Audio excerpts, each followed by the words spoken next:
Maraming nagtatanong sa akin kung ano yung vitamins na ginagamit ko, naguglota ba daw ako kasi ang puti-puti ko lalo na sa labas, masinagan ka talaga ng araw, sobrang puti ko talaga. Hindi ako maputi noon pero ito tingnan mo naman, wala yung filter yan.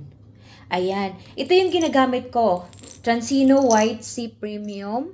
Meron din yung isa, Transino White Sea Clear.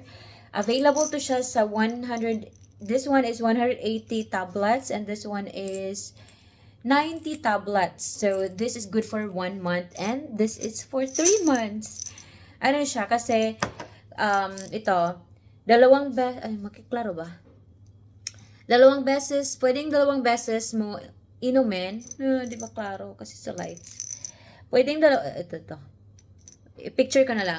So, pwedeng 2 beses mo siyang inumin or 3 beses. Kung 2 beses mo inumin, tig-3 ang inumin mo. Kung 3 beses mo naman inumin, tig-2 yung inumin mo. Tig-2 tablet ha. So, kung morning, lunch, and before ka matulog, inumin mo to.